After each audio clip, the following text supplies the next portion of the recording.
എന്ത് പറ്റി ഇവന്?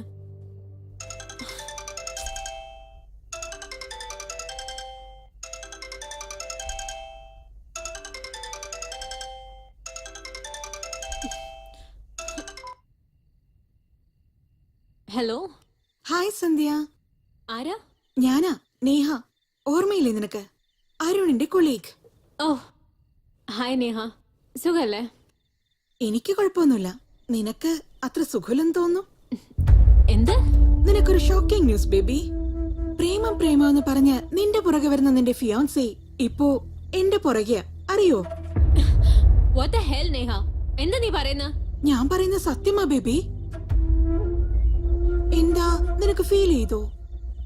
അന്ന് ഐസ്ക്രീം പാർലറിൽ നീ എന്നെ വാൺ ചെയ്തപ്പോ എനിക്ക് ഇതിലും കൂടുതലാണ് ഫീൽ ചെയ്തത്. അന്ന് നീ പറഞ്ഞ കാര്യങ്ങളിൽ എത്രത്തോളം സത്യമുണ്ടോ, ഇന്ന് ഞാൻ പറയുന്ന ഈ കാര്യത്തിലും അത്ര തന്നെ സത്യമുണ്ട്. എന്താ നിനക്കത് വിശ്വസിക്കാനാവുന്നില്ലേ? നോ. നിനക്കിനിയൊരു കാര്യം അറിയുമോ? ഇന്ന് ഫുള്ളായി അരുൺ എന്റെ കൂടെയാണ് സ്പെൻഡ് ചെയ്തത്. ഞങ്ങൾ എത്ര എൻജോയ് ചെയ്തെന്ന് അറിയാമോ? Shut up Neha. നീ എന്ത് പറഞ്ഞാലും വിശ്വസിക്കാൻ എനിക്ക് ഭ്രാന്തുണ്ടോ നേഹേ? ശരി, ഞാൻ പറഞ്ഞാ വിശ്വസിക്കണ്ട, അരുൺ പറഞ്ഞാ വിശ്വസിക്കില്ലേ? ഇനി അങ്ങനൊന്നുമില്ല. അവന്റെ മുഖം പോലും ഞാൻ ഇനി കാണില്ല. Okay baby, just hold ഒന്നിരിക്കാവോ?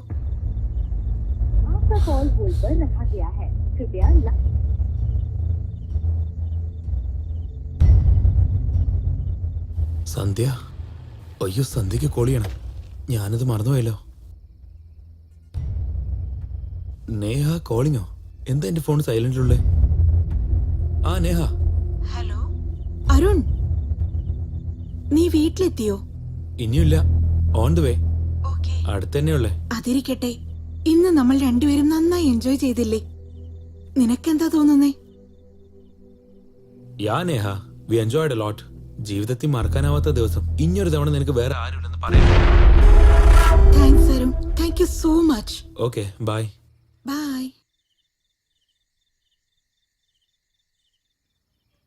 U cheater. നീ എങ്ങനെ ചീറ്റ് ചെയ്യുമെന്ന് ഞാൻ ഒരിക്കലും വിചാരിച്ചില്ല.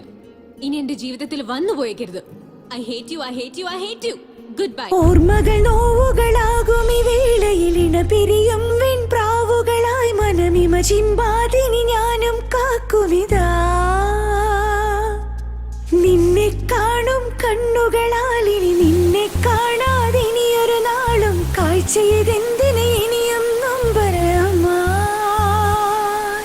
നീ എൻ തുണയെന്നും നീ എൻ ജീവനദി. നീയില്ല ജീവിതമിനി എന്തോ. നീയില്ല തോണിയിൽ തുഴയില്ലാതലയും ഞാൻ. ദിശയില്ല കടലിൻ നടുവിലിതാ.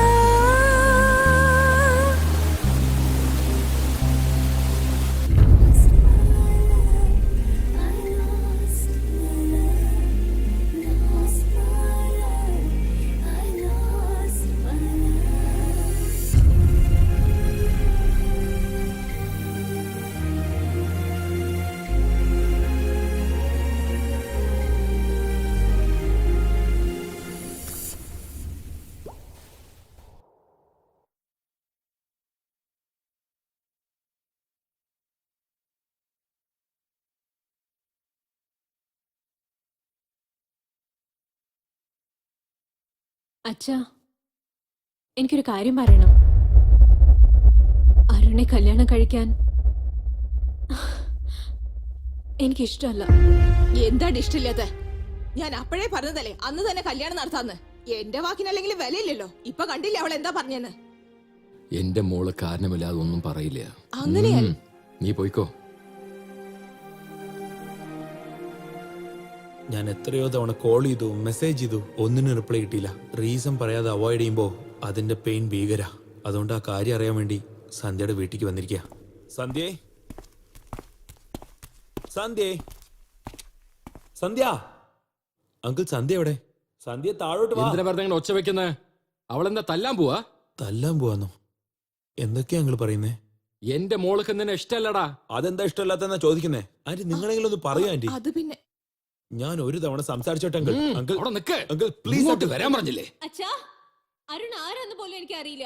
വെറുതെ വഴക്കുണ്ടാക്കാതെ അവനോട് ഇവിടുന്ന് ഇറങ്ങി പോവാൻ പറ.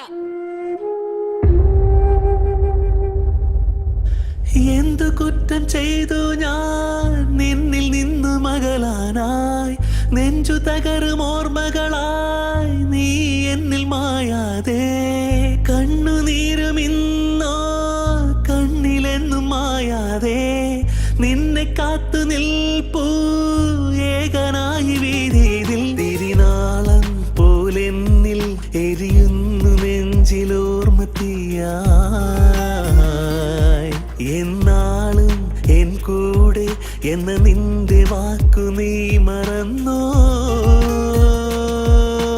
നീയേ എൻ പ്രാണസഖി നീയേ എൻ ജീവനദി നീയില്ല ജീവിതമിനി എന്തോ നീയില്ല തോണിയിൽ തുഴയില്ല നാവികനായി ദിശയില്ല കടലിൽ അലയും ഞാൻ Feel my love, feel my love, feel my love, feel my love.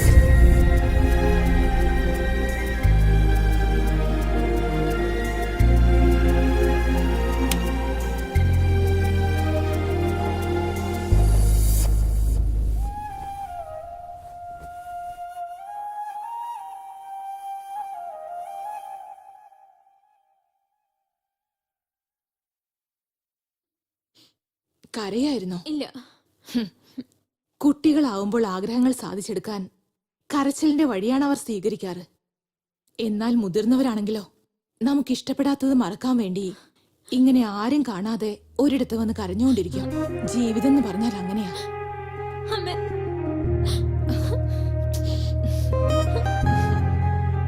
എന്താ പറ്റിയത്? നീ ഒന്നുകൊണ്ട് വിഷമിക്കണ്ട മോളെ. അവനേക്കാൾ ഒരു നല്ല ചെറുക്കനെ കൊണ്ട് നിന്നെ വിവാഹം കഴിപ്പിക്കും. നിങ്ങൾ എന്തൊക്കെയാ പറയുന്നേ? അവരെ രണ്ടുപേരെയും ചേർക്കാൻ നോക്കാതെ പിരിക്കാനാണോ നോക്കുന്നേ? എന്റെ മോള് പരാജയപ്പെട്ടിരിക്കുന്നു. അവളുടെ അച്ഛൻ ഞാൻ ജയിക്കണമെങ്കിൽ ഒരു നല്ല ചെറുക്കനെ കണ്ടുപിടിച്ച് അവളുടെ വിവാഹം നടത്തണം. എന്നാൽ അരുണിനെ മനസ്സിൽ നിന്ന് കളയാൻ അവൾക്കായിട്ടില്ല. അതിന് അവൾ വിചാരിക്കണ്ടേ? അമ്മേ, എന്റെ മനസ്സിൽ പരുണില്ല. നാളെ നിന്നെ പെണ്ണ് കാണാൻ വരും മോളെ.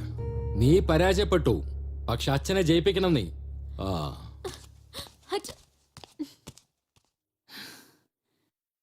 നന്നായി ആലോചിക്കും മോളെ. നിനക്ക് ഒരുപാട് സമയമുണ്ട് സന്ധ്യ.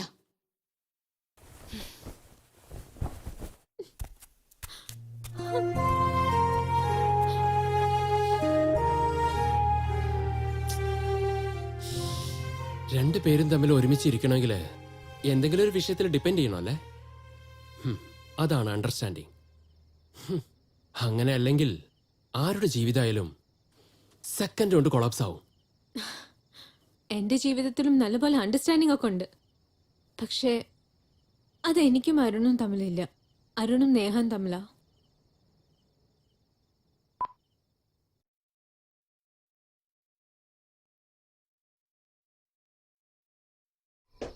എനിക്ക് തന്നെ ഇത്ര സങ്കടമുള്ളപ്പോ നിങ്ങൾ എങ്ങനെ ഇത് സഹിക്കുന്നു? അവൾ എന്നെ എത്ര കഷ്ടപ്പെടുത്തിയാലും ഞാൻ ചിരിച്ചുകൊണ്ട് തന്നെ ഇരിക്കൂടാ. എന്തിനാന്നറിയോ, എന്റെ ചിരി അവൾക്ക് ഒത്തിരി ഇഷ്ടമാണ്. പക്ഷേ മനസ്സിലുള്ള വിഷമങ്ങളൊക്കെ പുറത്ത് എക്സ്പ്രസ് ചെയ്യാൻ തോന്നുന്നു. പക്ഷെ അതെങ്ങനെ ചെയ്യണമെന്ന് എനിക്ക് അറിയില്ലടാ. എന്നാൽ എന്റെ മനസ്സിൽ എന്നും ഉണ്ടാവും. ചേട്ടൻ എവിടെ? അർജന്റായി ചേച്ചിയെ കാണാന്ന്. മേലെയുണ്ട് മോളെ, പോയി കണ്ടിട്ട് വരൂ. Okay.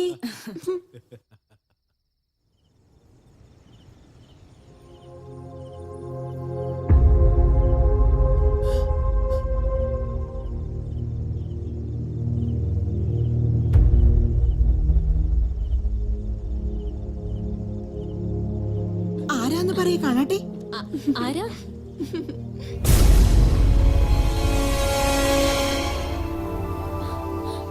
Sandhya, meet my only sister Priya. Priya, Sandhya. Priya? Yeah, my only sister Priya. നിങ്ങൾ തമ്മിൽ മുൻപ് പരിചയമുണ്ടോ? എനിക്കറിയാം, പക്ഷെ ഇവിടെ നേഹയായിട്ടാ ഞാൻ അറിയുന്നത്. നേഹയോ? വാട്ട്? എന്റെ കഥയിലെ നേഹ വേറെ ആരുമല്ല, നിന്റെ അനിയത്തി പ്രിയയാണ്. ഇപ്പൊ പറയൂ പ്രിയ, നിന്നെ എന്തിനാ നേഹ എന്ന് വിളിക്കുന്നേ? അത് ചേട്ടാ, അത് പറയാ പ്രിയ. സോറി നേഹ, ചേട്ടൻ പറഞ്ഞു കൊടുക്ക്, എളുപ്പം പറ. പറയൂ പ്രിയ. അവള് പറഞ്ഞത് ശരിയാ ചേട്ടാ. എന്തിനു വേണ്ടി? എന്തിനെങ്ങനെയൊക്കെ ചെയ്ത്? അത് വിക്കിക്ക് വേണ്ടി.